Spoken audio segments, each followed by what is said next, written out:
पाहुणे ते पटकन ऐकलं मग पडला त्या पोरांचा काय सांग सगळं करून द्यायचं ऐकलं त्यांचा बोलला का यांचा औषध काय देता 17 वर्षी सांगायला पोरांचा खानात द्यायला देवळात खेळात का नसता देवळात खेळात नसता देवाच्या कोण ऐकता माकावर फुल्ला सांगतो हे पोरासाठी हो देवाच्या सगळं पत्र काढून ठेवले काय करतलं माझ्या नशिबात कसा नाही राहणार माझ्या औषधी बापाशी करून ठेवले आणि तसा माका चढावा व्हाय तसा जगा व्हाय हो या गुरुवाच्या घराण्यात जन्मा दिले ना मुलांनी आता देवळाचं पुत्र काढून घेऊ तेव्हा बापाशी सांगा होते बाबा माझं इतक्यातलं बिन करू नको होणार बापूस करतो ऐकता बापूस माका होणार पोरा नको तिथं लगीन बगीन करून दिलेला बरा मी बाबा विचारले बाबा इतकी गायशी करतोय मी काय जड झालाय रे माका होणार पोरा या माका जड जाऊ नाही समाज ना मा आता ते पोर आहोत ना ते लयच आवड असेल उठला बाबा म्हणजे अगो माका माहित असा या नुसतं चलायला लागले ना काय ते पोर सगळे तुझ्या पाडसून सुट करतो ऐकलं मी बघले पसली मारत आणि हे ते सुट करतले तेव्हा तुझी मोठी होत ऐकलं या माका नाही जातले आणि मी तू पण नाही जातलं बापूस माझं होऊन आलो माका बरा खराब वाटला कसा असा जाणतो माणूस सांगता त्यांचा आपण ऐका व्हाय म्हटलं बाबा हरकत नाही तुझ्या माझा लगीन करतो ना लगीन कर काय कर माहिती आता तुझ्या घरात मी कसा वावरतोय आणि काय करते तसं तो माझ्या तिच्या भावाच्या घरात गेले तर 4 घास तुपान खाऊ खावे असा काहीतरी माका गो बापूस पोरा काय काळजी करू नको त्यात बियात आमचं तातो असा ना तुलाही स्वर्गती करता तुला हरकत नाही पण त्याला सांगान ठेव म्हटला व्यवस्थिशीर स्वर्गत बघ म्हणा आणि काय सांगतले तुमका सकाळी तातो आमच्या घराकडे म्हटलं काय हो नाही बापासून तुझ्या सांगलेल्या तुझं लगीन करूचा असा बापूस खया कोणता बापूस असं याचा तात्याची आई दिले बाबा येलो बाबाने माझ्या तात्याक सांगल्या माझ्या पोराचं लगीन करूचा पण तात्या बघ पोराचं लगीन करते की त्या पोर माका जड झाला होणार नाही ह्या बाकीच्या पोरांची माका काय जड विश्वास दिसणार नाही होणार पोराचं लगीन करतोय तेव्हा त्याका व्यवस्थित गो जातो ना तुम्ही त्या काळजी करताय मी व्यवस्थित गो बघतो आणि झाला आल्यावर चढवायची तयारी करून ठेवा मी स्वर्ग घेऊन येतोय दोघे बाहेर होता तात्याने होता काय केले आता खाल्या माका बघू घेतलेले मी आपला राजभर कसला निघाल नाही ऐकला इतले कसला मी आपला स्वप्नात रंग होतोय त्या खाल्या माका बघू घेतले बघू गेले का माका पास करतले पास केले का आमचं लगीन ठरतला लगीन जातला लगीन झाला काय कसा आम्ही दोघांची संसार करतलो संसारात 4-5 पोरा असतली ती माका आई म्हणतली माझ्या भावाक बाबा म्हणतले आणि आमचं सगळं व्यवस्थित जातला मी आपला सपना रंगवतोय तेव्हा उदवाडला काय कळत नाही गोम्याने आरड मारल्याबरोबर जा उठले धडपडान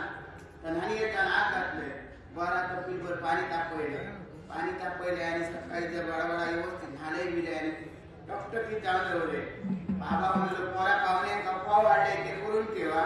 कुठला हरकत नाही पाहुण्यांका फाव करून ठेवले आणि चायच्या पातेल्या चुलीत ठेवले कुठला आता ताकद येतो मग ताकद येतो म्हणून वाट बघतो आपला बारीवर बसले वाट बघते त्या पाठीने येता होणार काय सांगतले तुमका दुपार झाले तरी तात्याची जागत नाही मी आता सकाळपासून काही खाऊ ना होतं हातले कसा बाबा आणलेल्या फाव समजा मी भाव खाय पोट मोठा झाला आणि नापास केले काय करशील पुन्हा भाव खाऊ नाही झाला जो दुपार खेळलो तो म्हणालो झाला पाहुणे येतो तयारी केला ना हो म्हटलं मी केव्हापासून तयार असो आणि पाहुणे असत को भरते काय येतो मी आपला पाणीच्या तोंडात बघतो ओके बाई उठला तो दुर्लक्ष उडता पाहुणे येतो त्या कोणवा उदाहरतो नाही ना म्हणालो पाहुणे देतो तो तात्यानं दुर्लक्ष त्या उडावता बघू घेतोच ना तुझ्या भावाला धोतार लेतलो खालपर्यंत ऐकलं आवाटात सगळं कचरो आणि धुंद घेऊन धावता असा नाही होता पाहुणे पुढे येऊन पाहुणे पुढे गेल्याबरोबर बाबा म्हणून पोळा त्यांना तांबीवर पाणी देणार पाहुण्यांना तांबे दिले तांबीवर पाणी दिले आहे मका सगळं नाव गाव माझा विचारले नाही ऐकलास मी आता माझ्या काय सांगले होतं शिकपण काय मला जास्त नाही बापाशी माझ्या बाप्पाला काय पाठी करून नाही कोणाला हरकत नाही सगळ्या दोघांचा आमकडे एकामेका पोषण झाला हरकत नाही होतला आणि काय सांगतले तुमका लगीन झाले बेगिना करूया 2 दिवसातच लगीन करून टाकले म्हणाले 2 दिवसात नको होता बाबा हे काय विचार करतोय तो मा हे मापाटा काय करतो यांचा काहीतरी लफडा नाही मा बरोबर ती एवढी ना आता काही गडबडत राहू नको माका माझ्या तात्या राहिल्या व्यवस्थित बरोबर असते आणि काय सांगते लोक आवडी घाई करून राहिले बरोबर बाबा विचारलं पाहुण्याला घायशी करतात नाही तशी घाई विचार करतो मायचा आता आमची काळी बिगी वेळूची असो लोक काळी वेळू केली का लग्नात कोण वगैरे येताला पुण्याला आम्ही बेगीन बेगीन आपला उठून टाकल्या माझ्या लक्षात दिला त्यांच्या घराकडे काळी बेगणारा कोण नाही आयचा माणूस गावताना लगीन बेगीन करून मनाने होता बेगीन करूया काळी तरी खाऊ गावली पका तरी चिरून गावती मला हरकत नाही होता आणि झाला लगीन ठरला लगीन झाला सगळा व्यवस्थितशीर झाला लगीन झाला आणि 4 दिवस झाले आणि काय करतलो आजूबाजूची सगळी शेजाऱ्या येऊ लागली माका म्हणजे लाडक्या तुझ्या भावाला आमची 4 ताटा आल्या तिको दोघी काय होतं तुमची ताटा आमच्याकडे विद्या काढली नाही तुझ्या भावाच्या घरात काही एक नाही आता ऐकलं हे ती 4 ताटा दिसत ना ती आमची असत दुसरी मावशी ती लाडक्या भोगोची पातेली आली आणि ती म्हणू म्हणजे ह्याच्या घरात काहीच नाही सगळ्या जगाचा दुःख हायल्यान काय काय आणि संध्याकाळी हो बाप यो नागोबा जाऊन येतो काय करशील माका आपला संध्याकाळचा मारू सुरुवात केले मी एक मार घेतलं मी सांगायला केले बाबा मी माका मारू नको समाजाला मी या भाऊजींना जाऊन सांगितलं त्या भाऊजी आणि काय करतो माका म्हणालो की हे का त्याला सांगशील त्याने तुझं मुडगो पाठवलं तो घे बाय होता घरातच राहलं आणि मी आपल्या दारात फडी घातल्याने बाहेर गेले दारात फडी घातल्याने बाहेर गेले आणि परत येऊन बघतोय ते काय तो आपले सगळ्यांचे पडलेलो सगळ्यांचे पडले म्हणून बघतोय अरे उठा मग तू बापले का उठा तयार नाही मोठ्या नारळ मारून दिले मोठ्या नारळ मारून दिल्याबरोबर शेखर भावाजी गेले भावाजी आणि म्हणाले काय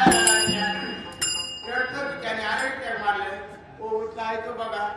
तो आडव पडलं तो बापले उठणार आहे थंडगार झाला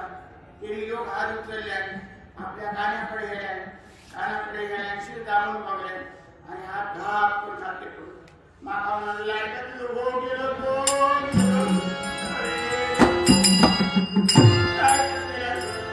त्या दिवसापासून 8 दिवसापर्यंत या दुःख रडतोय देवाच्या संसार दुःख तो करत नाही संसार कसं करतो नाही काय करतो सगळ्याची मुले वाटल्या देवाच्या कसं म्हणा जगत माका वैता दिलो या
माझे दिवस काढले होते कसं तरी बघूया अजून कोणी